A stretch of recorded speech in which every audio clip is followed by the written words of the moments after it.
जैसे कि मैं कई बार कह चुका हूं कि प्रोड्यूसर भूषण कुमार और उनकी कंपनी टी सीरीज की 98% फिल्में फ्लॉप होती हैं, लेकिन इस बात पर कई लोगों को एतराज है।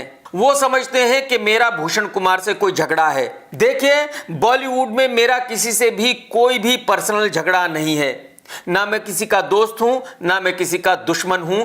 जब मैं रिव्यू करता हूं या फिल्मों की बात करता हूं, मैं सिर्फ वही कहता हूं जो सच होता है।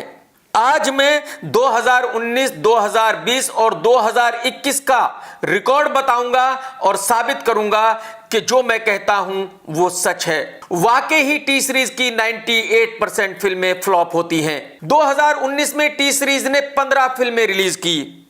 वाई चीट इंडिया, नोटबुक, दे दे प्यार दे, भारत, कबीर सिंह, मलाल, खानदानी शफाखाना, सेक्शन 375, बाटला हाउस, साहो, उजड़ा चमन, सैटेलाइट शंकर, मरजावा, पागलपंथी, पति पत्नी और वो। और ये सारी फिल्में फ्लॉप रही। सिर्फ 3 फिल्में हिट हुई, कबीर सिंह, बाटला हाउस, पति पत्नी और वो। और आप यकीन करें, भूषण कुमार और भूषण कुमार की टीम के तकरीबन 8-10 लोगों ने इन सारी फिल्मों की कहानियां सुनी थी। क्योंकि जब भी कोई फिल्म भूषण कुमार के पास आती है तो भूषण कुमार यह कहता है कि भाई साहब, पैसे हम लगाएंगे, फिल्म का निर्माण हम करेंगे, बट हम कहानी तो सुनेंगे, हमें पता तो होना चाहिए कि हम किस चीज पे पैसे लगा रहे हैं। तो भूषण कुमार और उनकी टीम ने इन 15 फिल्मों की कहानियां सुनी थी और उनको बेहद पसंद आई थी। उनके हिसाब से ये सारी फिल्में ब्लॉकबस्टर होने वाली थी, बट आप अंदाजा लगाइए कि सारी फिल्में फ्लॉप हो गई।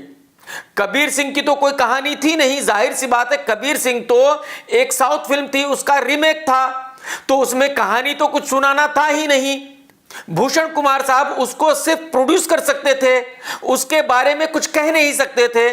तो जाहिर सी बात है, वो फिल्म अगर हिट हुई तो इसका श्रेय भूषण कुमार को बिल्कुल भी नहीं जाता, या उनकी टीम को इसका श्रेय बिल्कुल भी नहीं जाता। अब आते हैं 2020 पर। 2020 में भूषण की कंपनी टी सीरीज ने 10 फिल्में रिलीज की, 1 फिल्म हिट हुई, 9 फ्लॉप रही।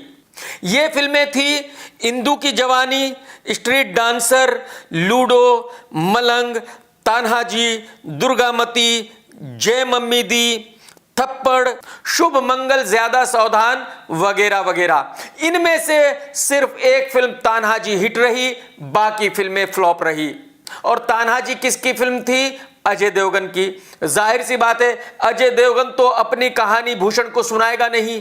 भूषण के पास यह अधिकार ही नहीं कि वो ये कहे कि ये फिल्म अच्छी है या बुरी है। वहां तो भूषण कुमार ने सिर्फ ये कहना है कि हाँ भाई, मैं ये फिल्म कर रहा हूं या नहीं कर रहा हूं। तो जाहिर सी बात है, जो बाकी की 9 फ्लॉप फिल्में हैं, उन्हीं की कहानी भूषण कुमार और उनकी टीम वालों ने सुनी थी और इनको ये सब कहानियां बहुत ही पसंद आई थी।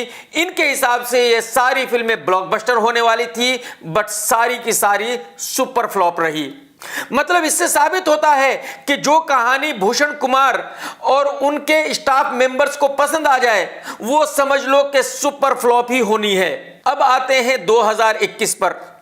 इस साल में कंपनी की 3 फिल्में रिलीज हुई हैं अब तक, Mumbai Saga, Saina, time to dance, और तीनों फिल्में सुपर फ्लॉप रही हैं। फिल्म कोई जाने ना कल रिलीज हो गई है और सुपर डुपर डिसास्टर हुई है। यानी इस साल में अब तक भूषण कुमार साहब की सारी फिल्में सुपर फ्लॉप हैं।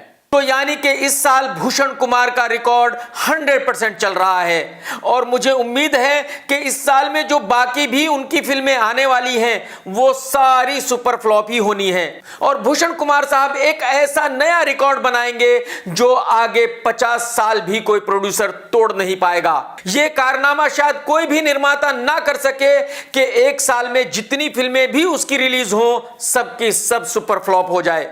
तो मुझे पूरी उम्मीद है कि अब आप मेरी इस बात को मानेंगे और मेरी इस बात पर यकीन भी करेंगे कि भूषण कुमार साहब 98% फिल्में फ्लॉप बनाते हैं और वो आगे भी कई सालों तक ऐसा करते रहेंगे और एक ऐसा रिकॉर्ड बनाकर छोड़ देंगे जिसको आने वाले सालों में कोई भी प्रोड्यूसर तोड़ ना सके।